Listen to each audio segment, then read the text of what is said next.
Hello दोस्तों, R O R O के इस निशुल्क प्रोग्राम में आपका स्वागत है। और मैं पूरी उम्मीद करता हूं कि आप इस प्रोग्राम से जुड़ के अपनी तैयारी को बहुत ही बेहतर तरीके से कर रहे होंगे।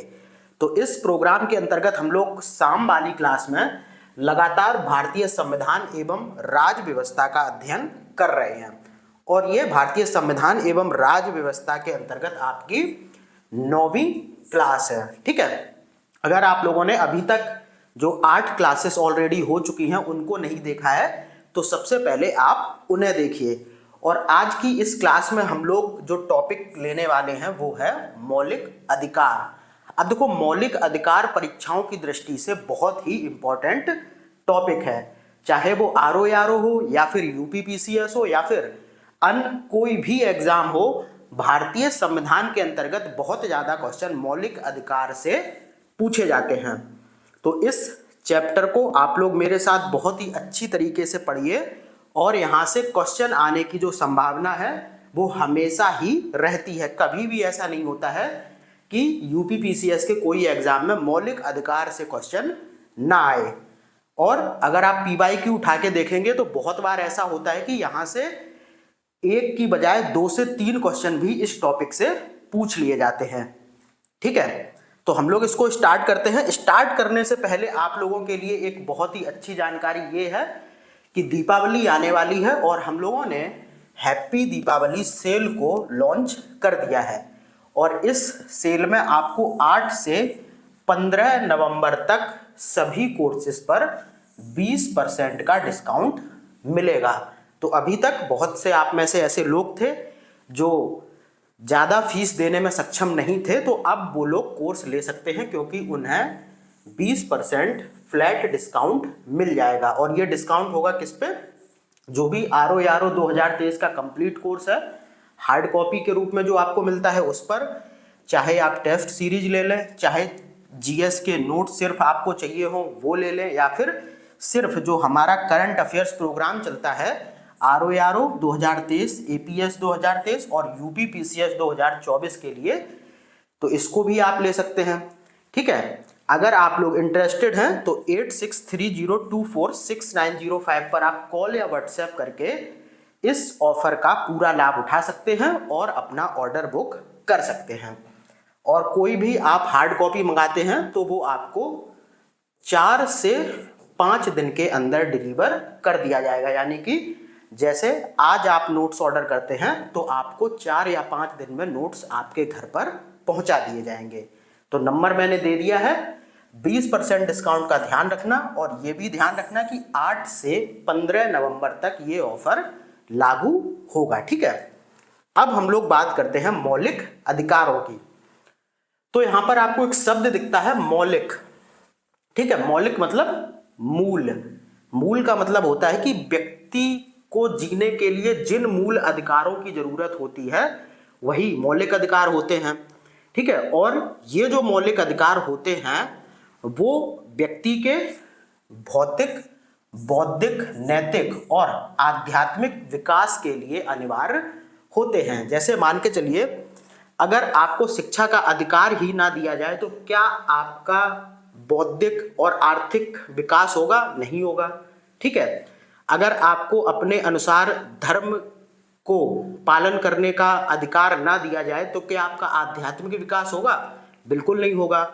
तो कहने का मतलब ये है कि मौलिक अधिकार वो अधिकार हैं जो मूल रूप से किसी व्यक्ति के लिए अनिवार्य हैं और जो उसकी भौतिक, बौद्धिक, नैतिक और आध्यात्मिक आवश्यकताओं को पूर्ण करते हैं। ठीक है, यही होते हैं मौलिक अधिकार। और ये अधिकार राज्य के खिलाफ व्यक्ति की आजादी को सुनिश्चित करते हैं। राज्य से मतलब होता है कि राज्य में जो सत्ता बैठी है, यानी कि जो कानून बनाती है, जैसे कि हमारा संसद हो गई हमारी, तो संसद के खिलाफ, ठीक है, यहां पर मैं राज्य की जगह संसद का प्रयोग कर दे रहा हूं, संसद के खिलाफ व्यक्ति की आजादी को सुनिश्चित करते हैं। यानी कि राज्य कोई भी ऐसा कानून नहीं बना सकता है जो कि व्यक्ति की आजादी को बाधित करता हो। ठीक है, तो ये जो मौलिक अधिकार होते हैं वो व्यक्ति की आजादी को सुनिश्चित करते हैं। इसका मतलब ये होता है कि एक देश में या फिर एक राज्य में व्यक्ति स्वच्छंद रूप से रह सके, जो वो करना चाहे वो कर सके, ठीक है, लेकिन संविधान और कानून के अंतर्गत, ऐसा नहीं करने के लिए वो कुछ भी करता रहे। तो जो बेसिक नीड्स एक इंसान के जीवन में अधिकारों की होनी चाहिए, वो ही होते हैं उस व्यक्ति के मौलिक अधिकार जिन्हें कि भारतीय संविधान में प्रदत्त किया गया है। अब देखो, मौलिक अधिकारों के संबंध में डॉक्टर एस राधाकृष्णन यानी कि सर्वपल्ली राधाकृष्णन ने कहा है कि हमारे लोगों के लिए एक प्रतिज्ञा और सभ्य दुनिया के एक समझौता कहा है, ठीक है।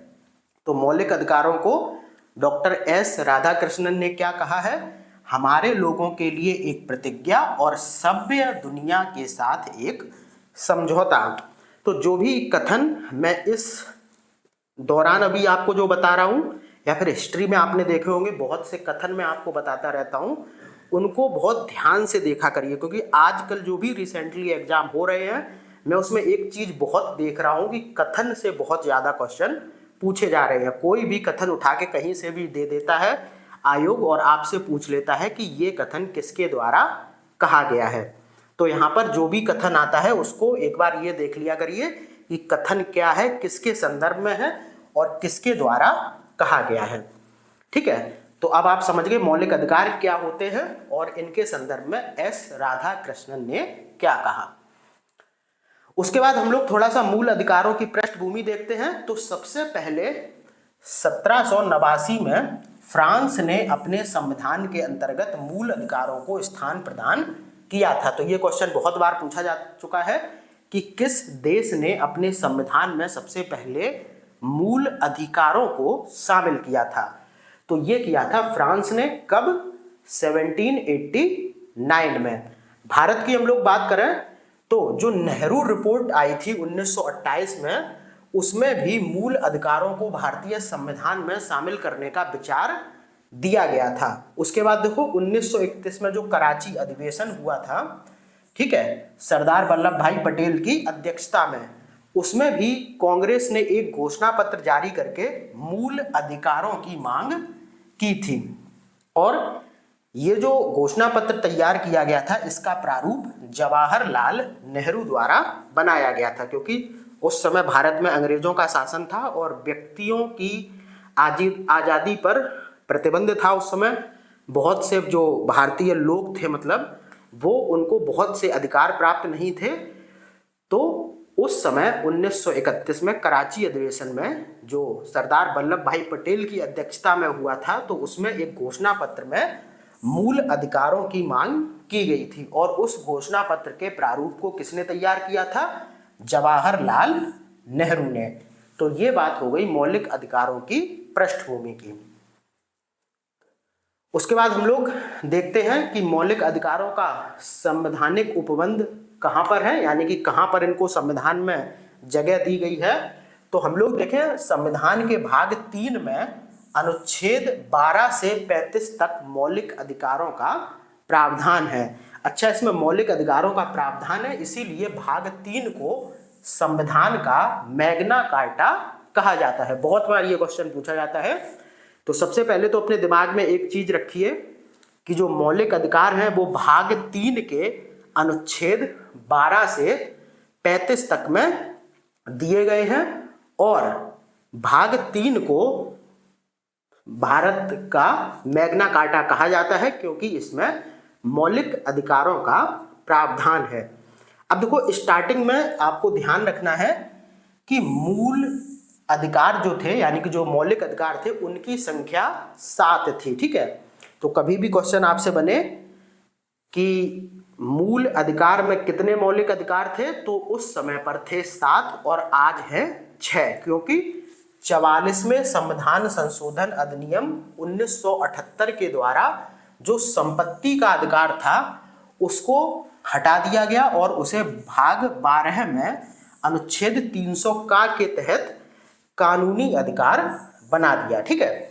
तो मूल रूप से भारतीय संविधान में 7 मौलिक अधिकार थे, लेकिन फिर 44वें संविधान संशोधन अधिनियम 1978 के द्वारा जो संपत्ति का अधिकार था उसे मौलिक अधिकारों की सूची से हटाकर भाग 12 में अनुच्छेद 300 का के तहत संपत्ति के अधिकार को एक कानूनी अधिकार बना दिया।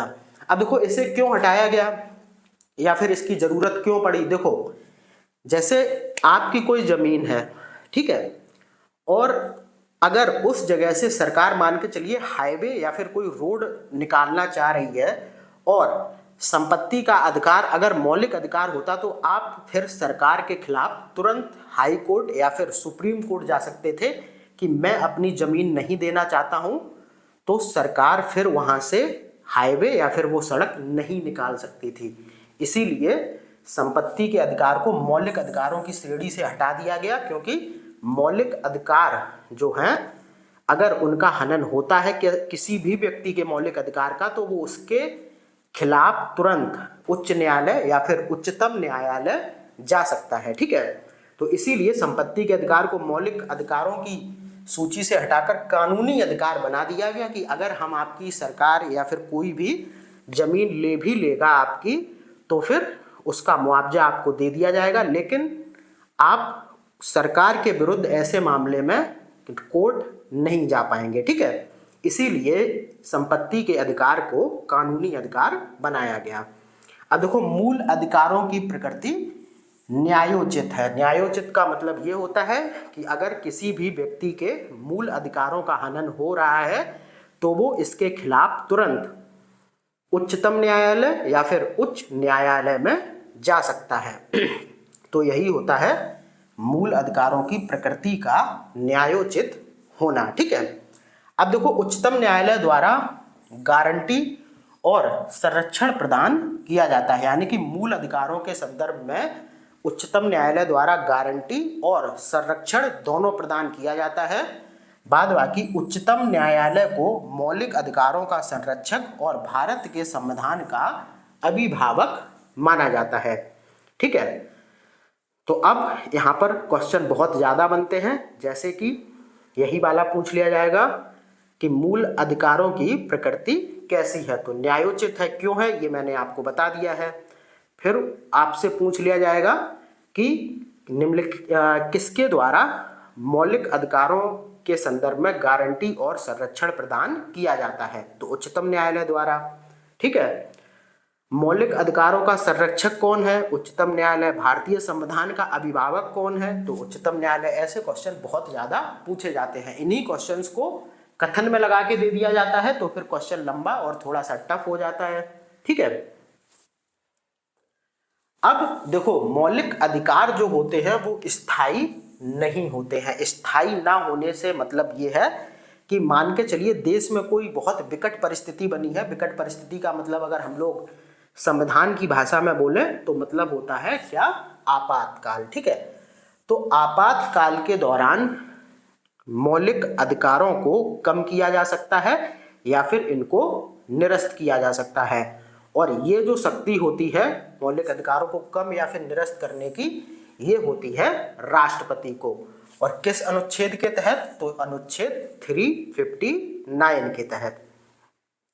अब देखो अनुच्छेद 352 के तहत राष्ट्रीय आपातकाल की घोषणा होने पर अनुच्छेद 358 के तहत अनुच्छेद 19 में जो भी मूल अधिकार दिए गए हैं वो स्वतः निलंबित हो जाते हैं, और 44 में संविधान संशोधन के पश्चात अनुच्छेद 20 और 21 के अंतर्गत प्राप्त मूल अधिकार किसी भी स्थिति में निलंबित नहीं किए जा सकते हैं।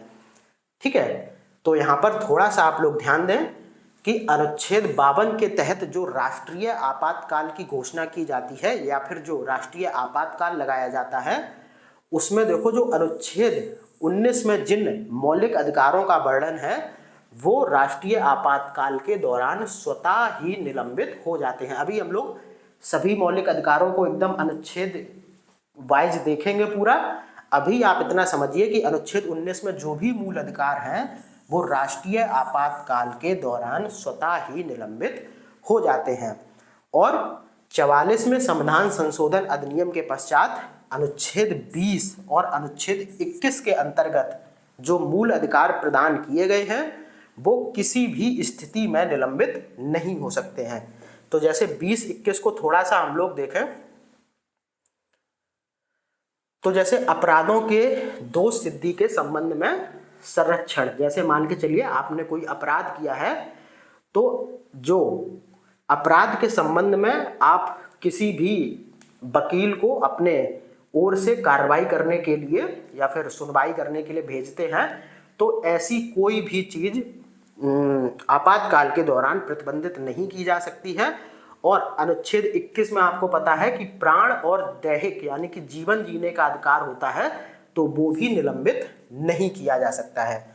ठीक है, ऐसा तो है नहीं कि आपातकाल लग जाए तो जीवन जीने का अधिकार ही छीन लिया जाए, या फिर आपके ऊपर कोई केस हो तो और आप उसमें कोई न्यायालय में अपना पक्ष रखना चाह रहे हो तो उससे भी रोक दिया जाए। तो ये सारे अधिकार जो हैं वो नहीं खत्म किए जा सकते हैं आपातकाल के दौरान भी। लेकिन जो अनुच्छेद 21 में है वो तो आपातकाल लगते ही स्वतः निलंबित हो जाएंगे। ठीक है, अब अनुच्छेद 13 की हम लोग थोड़ा सा बात करते हैं। तो ये अनुच्छेद घोषित करता है कि मूल अधिकारों से असंगत या उनका अल्पीकरण करने वाली विधियां कैसी होंगी, शून्य होंगी। यानी कि विधि का मतलब होता है कानून।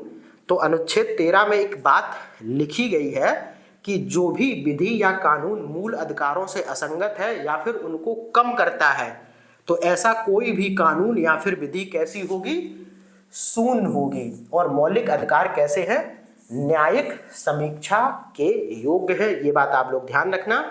और मौलिक अधिकारों के हनन के संबंध में उच्चतम न्यायालय को अनुच्छेद 32 और उच्च न्यायालय को अनुच्छेद 226 के तहत ये शक्ति प्राप्त है कि वो इनके हनन के संदर्भ में कोई भी विशेष जो उद्घोषणा है, जिसे आप रिट कहते हैं, उसको जारी करता है। ठीक है, बाद बाकी उच्चतम न्यायालय या उच्च न्यायालय किसी भी विधि या कानून को गैर संवैधानिक घोषित कर सकता है यदि वो विधि या कानून से मूल अधिकारों का उल्लंघन होता है। तो यानी कि ऐसा कोई भी कानून अगर राज्य के द्वारा बना दिया जाता है जो मौलिक अधिकारों का हनन करता हो या फिर उनका उल्लंघन करता हो, तो ऐसे विधि या कानून को उच्च न्यायालय या फिर उच्चतम न्यायालय क्या कर सकता है, गैर संवैधानिक घोषित कर सकता है। और वैसे अनुच्छेद 13 में सीधा सीधा लिखा हुआ है कि कोई भी ऐसा कानून जो मूल अधिकारों से असंगत हो या फिर अल्पीकरण का मतलब होता है कम करने वाला हो, तो ऐसा विधि या कानून अपने आप में शून्य होगा। क्योंकि किसी भी दशा में देश में कोई ऐसा कानून नहीं बनना चाहिए जो कि व्यक्ति के मौलिक अधिकारों का हनन करता हो। ठीक है, अब आगे बढ़े तो एक क्वेश्चन बहुत पूछा जाता है, ध्यान रखिए इसको थोड़ा सा। केशवानंद भारती बनाम केरल राज्य मामले के आधार पर वर्तमान में सांसद को मूल अधिकारों में संशोधन करने की शक्ति दी गई है। तो क्वेश्चन बहुत पूछा जाता है कि किस मामले के आधार पर संसद को मूल अधिकारों में संशोधन करने की शक्ति प्रदान की गई है। तो केशवानंद भारती बनाम केरल राज्य मामले में। और इसी बाद में, बाद का मतलब मामला या फिर मुकदमा, तो केशवानंद भारती बनाम केरल राज्य मामले में ही भारतीय संविधान के मूल संरचना के सिद्धांत की रूपरेखा भी प्रतिपादित की गई थी। ठीक है, तो ये भी ध्यान रखना। अब बढ़ते हैं हम लोग आगे। तो अब हम लोग देखते हैं कि जो 6 मौलिक अधिकार वर्तमान में भारतीय संविधान में है वो कौन कौन से हैं। तो हम लोग एक तरफ ये आर्टिकल लिखे हुए हैं और उस आर्टिकल में क्या प्रावधान किया गया है इसको हम लोग एक एक करके देख लेते हैं और यहीं से सबसे ज्यादा क्वेश्चन बनते हैं। तो सबसे पहला है समानता या फिर समता का अधिकार, जो कि अनुच्छेद 14 से 18 के मध्य है। ठीक है, तो क्वेश्चन कभी कभी सीधा ही पूछ लिया जाता है कि समता या समानता का अधिकार भारतीय संविधान में किस अनुच्छेद के अंतर्गत दिया गया है। तो अनुच्छेद 14 से 18। अब देखो हम लोग एक एक चीज करके देख लेते हैं। देखो अनुच्छेद 14 की हम लोग बात करें तो इसमें विधि के समक्ष समानता, यानी कि कानून की नजरों में भारत के सभी व्यक्ति समान होंगे, कानून किसी के साथ पक्षपात नहीं कर सकता है। और एक क्वेश्चन बहुत पूछा जाता है कि संविधान का कौन सा अनुच्छेद विधायन सत्ता पर पूर्ण नियंत्रण लगाता है। तो ये है अनुच्छेद 14। विधायन सत्ता का मतलब होता है जो विधि बनाती हो, जो कानून बनाती हो। तो कोई भी कानून विधायन सत्ता जो होगी किसी देश की, जैसे भारत में कानून कहाँ बनते हैं, संसद के अंदर, ठीक है। तो संसद पर यह नियंत्रण लगाता है अनुच्छेद 14 कि आप कोई भी कानून ऐसा नहीं बनाएंगे जो किसी भी व्यक्ति के लिए भेदभाव पूर्ण हो, ठीक है। यही होता है विधायन सत्ता पर पूर्ण नियंत्रण लगाना। और किस अनुच्छेद के तहत, तो अनुच्छेद 14 के तहत।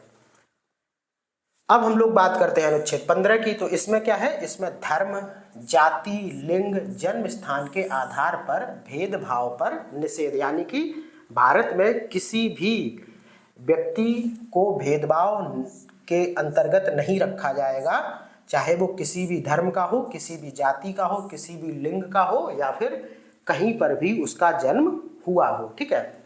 और इसी अनुच्छेद 15 के अंतर्गत एक अनुच्छेद है, अनुच्छेद 15 और ब्रैकेट में ये 5, ठीक है। तो इसके अंतर्गत शिक्षण संस्थाओं में, जिसमें गैर सरकारी और गैर अनुदान प्राप्त भी सम्मिलित हैं, अन्य पिछड़ों, अनुसूचित जाति और अनुसूचित जनजाति हेतु आरक्षण की सुविधा प्रदान करते हैं, ठीक है। तो ये हो गया अनुच्छेद 15, इसको शायद सब क्लॉज बोलते हैं 5 में, ठीक है।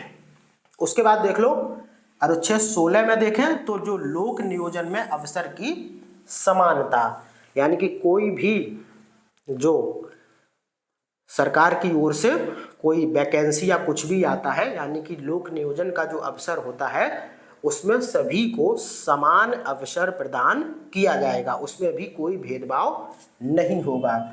फिर देखो अनुच्छेद 17 में क्या है, अस्पृश्यता का अंत, यानी कि कोई भी जो छुआछूत होती है उसका अंत इस अनुच्छेद 17 के तहत किया गया है, यानी कि कोई भी अस्पृश्यता भारत में लागू नहीं होगी।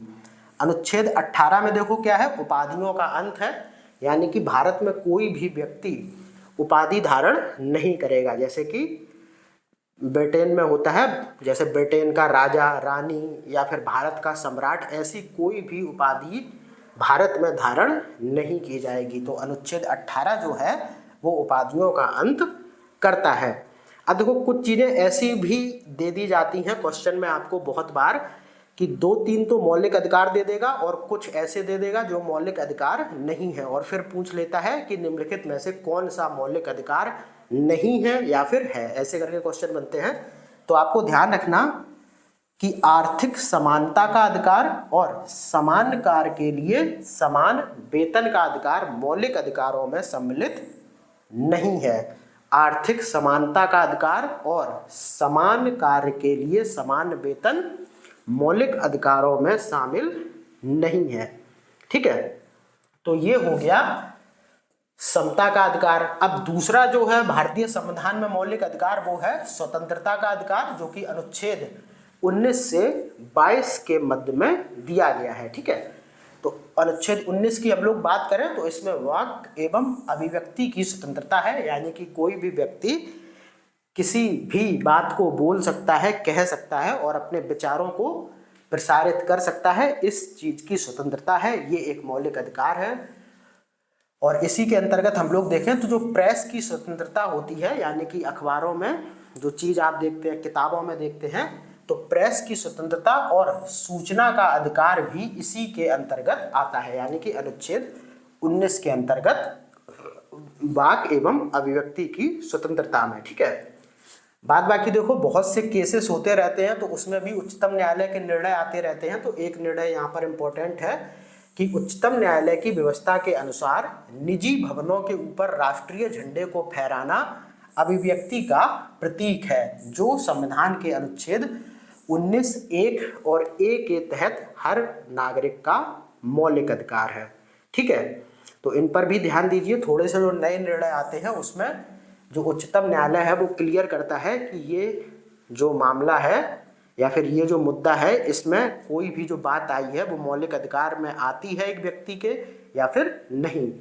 तो जो भी निजी भवनों के ऊपर राष्ट्रीय झंडों को फहराया जाता है उसको उच्चतम न्यायालय ने मौलिक अधिकार माना है और कहा है कि ये व्यक्ति की अभिव्यक्ति का प्रतीक है। और किस अनुच्छेद के तहत? अनुच्छेद 19(1) ए के तहत।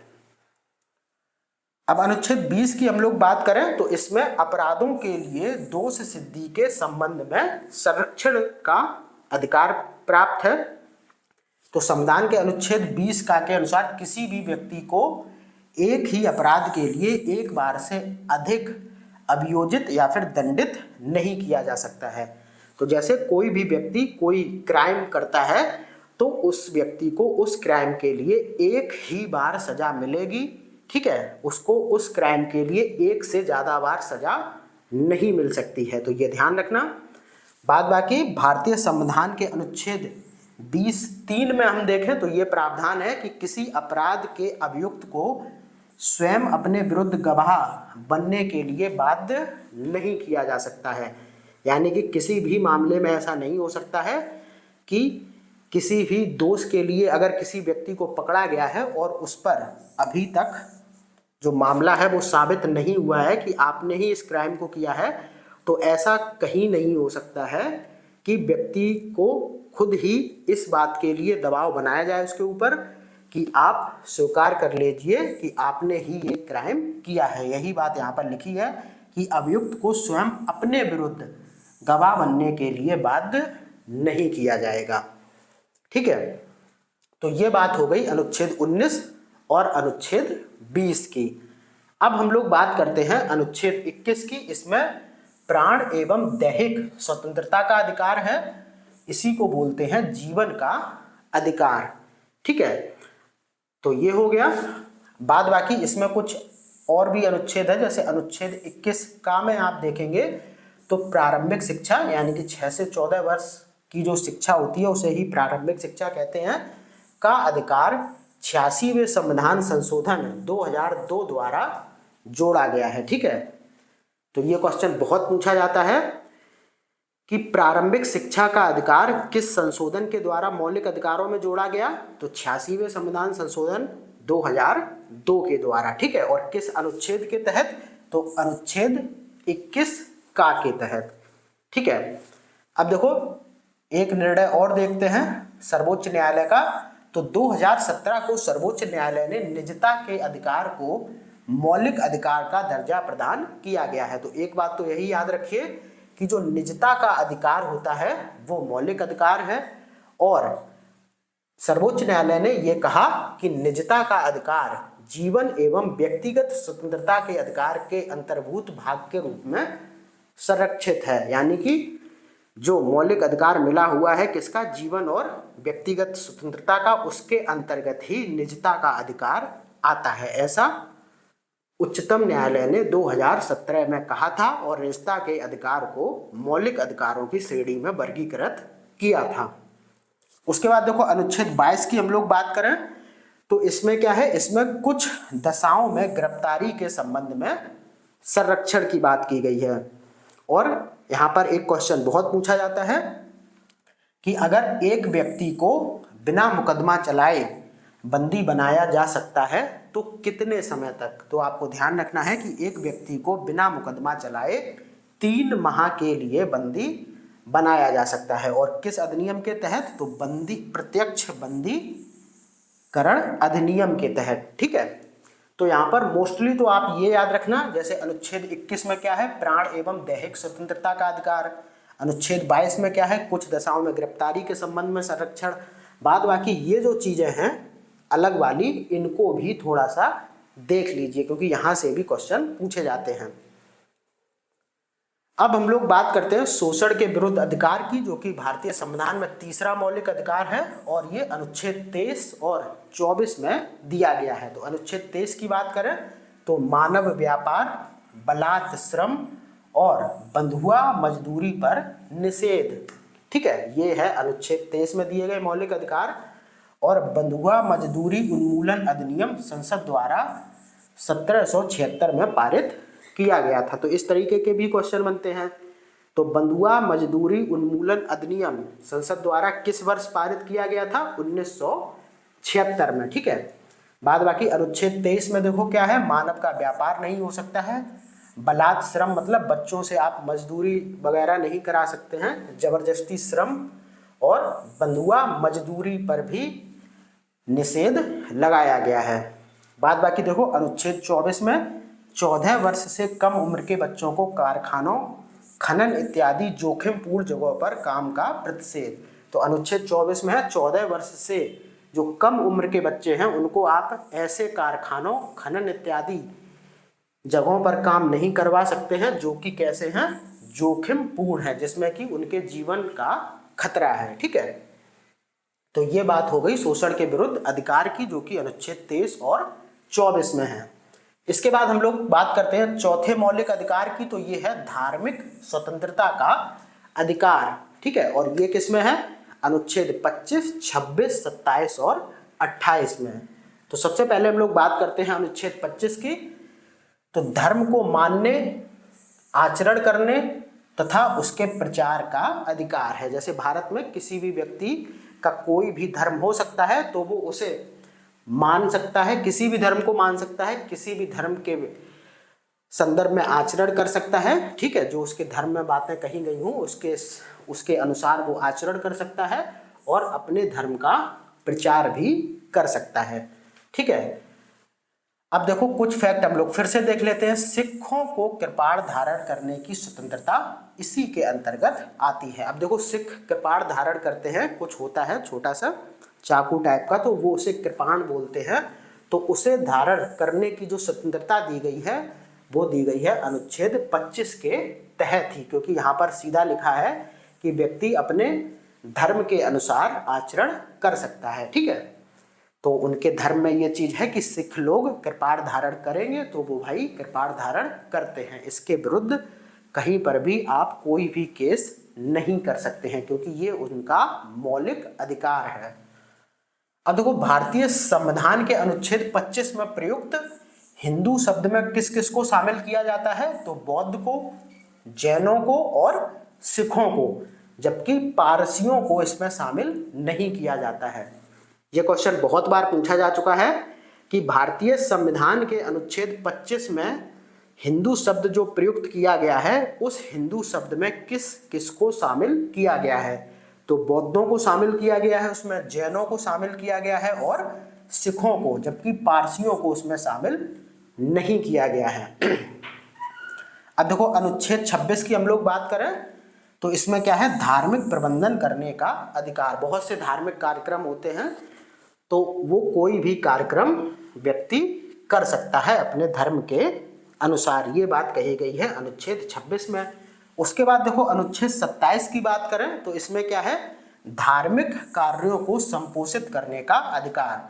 जैसे कोई भी धार्मिक कार्यक्रम है तो उसके लिए चंदा वगैरह है, रुपए वगैरह इकट्ठा करना है, तो ये भी चीजें अनुच्छेद 27 के तहत की जा सकती हैं और इसके विरुद्ध कोई भी एक्शन नहीं लिया जा सकता है, क्योंकि ये व्यक्तियों का धर्म के अनुसार अपना मौलिक अधिकार होता है। अनुच्छेद 28 में देखें तो धार्मिक शिक्षा, उपासना में उपस्थित होने का अधिकार। तो धार्मिक शिक्षा दी जा सकती है और जो भी पूजा पाठ है उसमें उपस्थित होने का अधिकार अनुच्छेद 28 के तहत दिया जा सकता है, मतलब दिया गया है, इसे कैसे भी नहीं रोका जा सकता है। यानी कि कुल मिलाकर इसको ऐसे समझिए, अगर आप मंदिर या फिर अपने धर्म के अनुसार किसी भी पूजा पाठ वाले स्थल पर जाते हो तो वहाँ जाने से आपको कोई भी नहीं रोक सकता है। ठीक है, अब देखो पांचवें मौलिक अधिकार की बात करें तो ये है सांस्कृतिक और शिक्षा का, यानी कि सांस्कृतिक और शैक्षिक अधिकार। ये किस में दिया गया है, अनुच्छेद 29 और 30 में। बाद बाकी ये ध्यान रखना कि ये अधिकार किसको दिए गए हैं, धार्मिक और भाषाई अल्पसंख्यकों को। और जो भारतीय संविधान है वो केवल धार्मिक और भाषाई अल्पसंख्यकों को ही मान्यता देता है, बाद बाकी किसी और के आधार पर यहाँ अल्पसंख्यक की कोई भी परिभाषा नहीं दी गई है। तो अनुच्छेद 29 में हम लोग देखें तो अल्पसंख्यकों के हितों का संरक्षण, ठीक है, और अनुच्छेद 30 में है अल्पसंख्यकों की शिक्षा का संरक्षण। ठीक है, तो एक में अल्पसंख्यकों के हितों का संरक्षण किया जाता है अनुच्छेद 29 में, और अनुच्छेद 30 में अल्पसंख्यकों की शिक्षा का संरक्षण किया जाता है। और भारतीय संविधान जो धार्मिक और सिर्फ भाषाई अल्पसंख्यकों को मान्यता देता है, जैसे कि मान के चलिए भारत में जैसे मुस्लिम हैं तो उनकी आबादी जैसे कम हो तो उन्हें अल्पसंख्यक कहते हैं। जैसे ही कोई भाषाई हो, जैसे किसी भाषा को बोलने वाले बहुत कम लोग हो गए तो वो अल्पसंख्यक हो गए। तो ऐसे हितों का ही संरक्षण अनुच्छेद 29 में होता है, और ऐसे लोगों की शिक्षा का जो संरक्षण होता है वो होता है अनुच्छेद 30 में। अब बात करते हैं 6वें मौलिक अधिकार की, जो कि है संवैधानिक उपचारों का अधिकार। और इसमें क्या है कि मूल अधिकारों के हनन के विरुद्ध संरक्षण का अधिकार दिया गया है अनुच्छेद 32 के तहत। ठीक है, कि अगर आपके मूल अधिकारों का हनन होता है तो सरकार और जो देश का न्यायालय है वो इसके विरुद्ध आपको संरक्षण प्रदान करेगा। तो ये भी एक मूल अधिकार है जो कि अनुच्छेद 32 में दिया गया है। अब देखो, संवैधानिक उपचारों के अधिकार को डॉक्टर भीमराव अंबेडकर ने संविधान की आत्मा कहा है। ये बहुत इंपॉर्टेंट फैक्ट है, आप लोग ध्यान रखना। संवैधानिक उपचारों के अधिकार को डॉक्टर भीमराव अंबेडकर ने संविधान की आत्मा कहा है। बाद बाकी अगर क्वेश्चन डॉक्टर भीमराव अंबेडकर के संदर्भ में ना पूछा जाए तो फिर संविधान की आत्मा कहते हैं हम किसको? प्रस्तावना को। ये चीज ध्यान रखना सभी लोगों ने। और संविधान में संविधान की आत्मा प्रस्तावना को कहा गया है, लेकिन डॉक्टर भीमराव अंबेडकर ने संवैधानिक उपचारों के अधिकार को संविधान की आत्मा कहा है। ठीक है, और ये क्वेश्चन ऐसे भी पूछा जाता है कि किस अनुच्छेद को डॉक्टर अंबेडकर ने संविधान की आत्मा कहा है। तो वहां पर विकल्प में आपको अनुच्छेद 32, अनुच्छेद 18 ऐसे करके मिलेंगे। तो आपको ध्यान रखना है कि अनुच्छेद 32 को डॉक्टर भीमराव अंबेडकर ने संविधान की आत्मा कहा है, और इस अनुच्छेद में मूल अधिकारों के हनन के विरुद्ध संरक्षण का अधिकार दिया गया है। तो ये हो गए आपके 6 मौलिक अधिकार। उसके बाद हम लोग देखते हैं रिट के बारे में। तो ये रिट क्या होती है इसको थोड़ा सा हम लोग पहले समझते हैं। तो देखो, जैसा कि मैंने आपको बताया था कि अगर आपके मौलिक अधिकारों का हनन होता है तो आप इसके विरुद्ध कहाँ जा सकते हैं? उच्च न्यायालय या फिर उच्चतम न्यायालय। तो वही चीज यहाँ पर है कि मूल अधिकारों के संरक्षण के लिए उच्च न्यायालय या फिर उच्चतम न्यायालय कोई विशेष आदेश जारी करता है, उसे कहते हैं रिट। ठीक है, तो आपके मौलिक अधिकारों के हनन को खत्म करने के लिए उच्चतम न्यायालय या फिर उच्च न्यायालय विशेष आदेश कोई जारी करे तो उसे ही कहते हैं रिट। रिट 5 प्रकार के होते हैं, अभी हम लोग इसको आगे देखेंगे। और ये जो रिट है ये अनुच्छेद 32(2) के तहत जारी किए जाते हैं, और ये संवैधानिक उपचारों के अंतर्गत आते हैं। ठीक है, अनुच्छेद 32 में संवैधानिक उपचारों के अधिकार की बात की गई है, और ये जो रिट है वो उन्हीं संवैधानिक उपचारों के अधिकार के अंतर्गत आते हैं। और ये अनुच्छेद याद कर लीजिए, अनुच्छेद 32(2) के तहत ये जारी किए जाते हैं।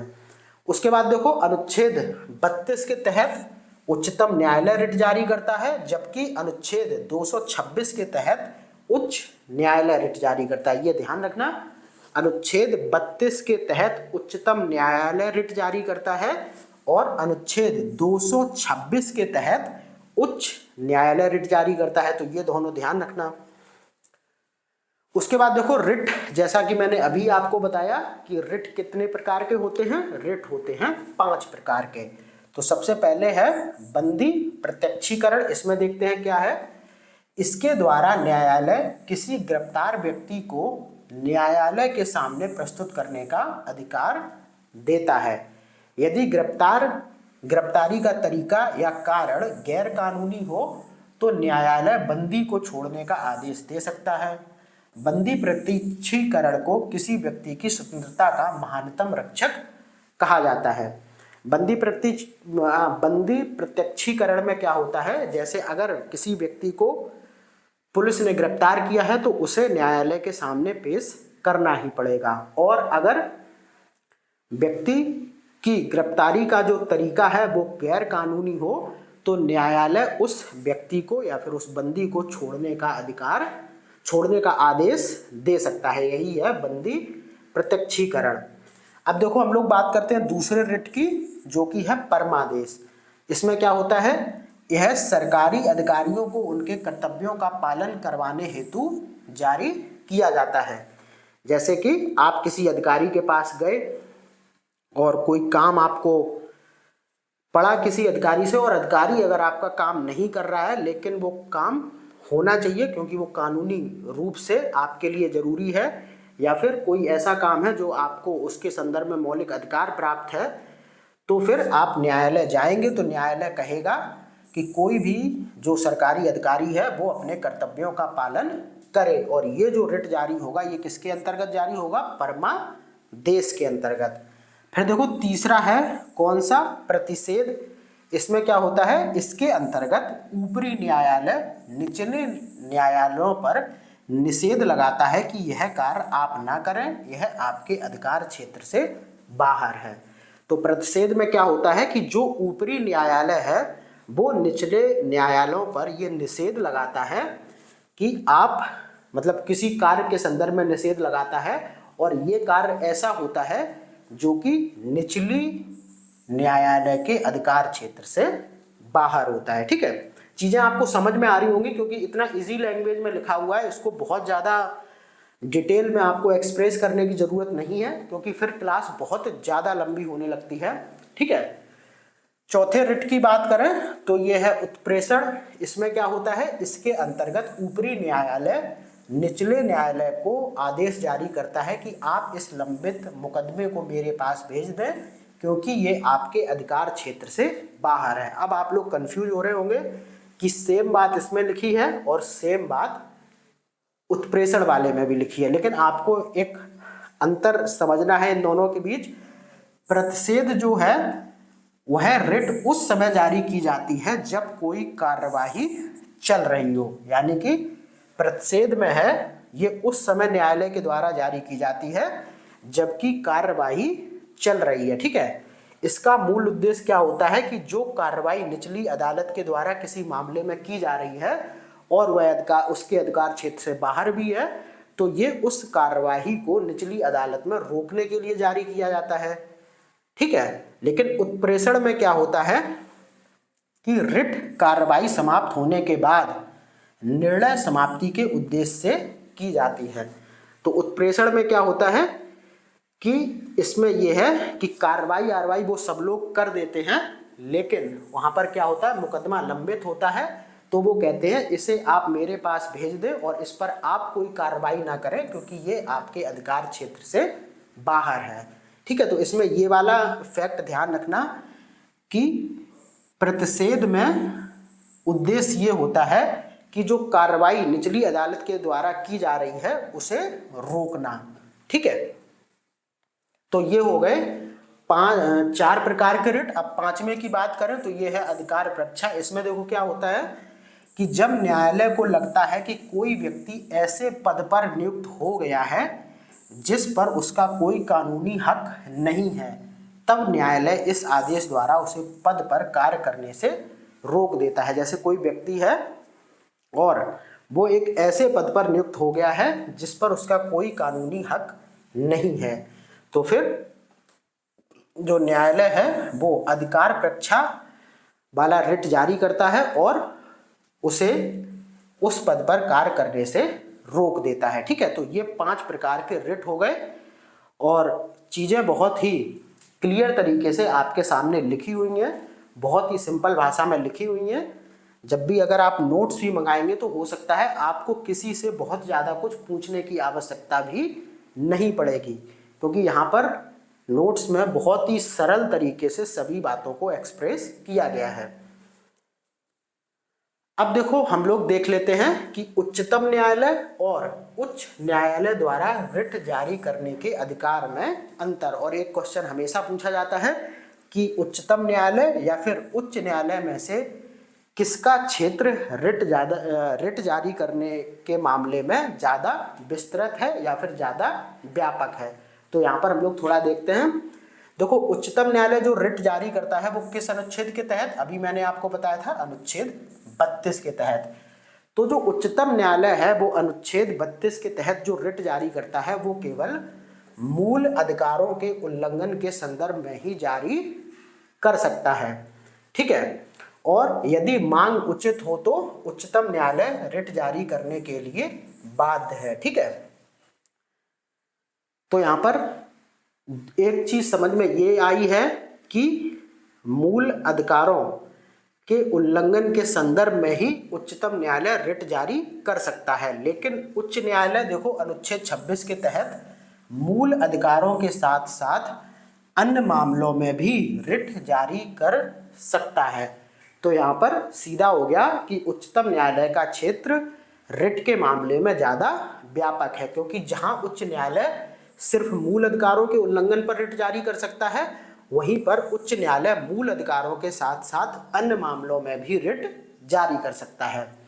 बाद बाकी उच्चतम न्यायालय रिट जारी करने के लिए बाध्य है, लेकिन उच्चतम न्यायालय रिट जारी करने के लिए बाध्य नहीं है, वो और भी कोई उपचार या फिर उपाय दे सकता है। ठीक है, यही कारण है कि रिट के मामले में उच्च न्यायालय का क्षेत्र उच्चतम न्यायालय की अपेक्षा ज्यादा व्यापक है। अब आपने बहुत अच्छी तरीके से समझ लिया, क्योंकि ये उच्चतम न्यायालय सिर्फ मूल अधिकार के संबंध में रिट जारी कर सकता है, ये मूल अधिकार के साथ साथ अन्य मामलों में भी रिट जारी कर सकता है।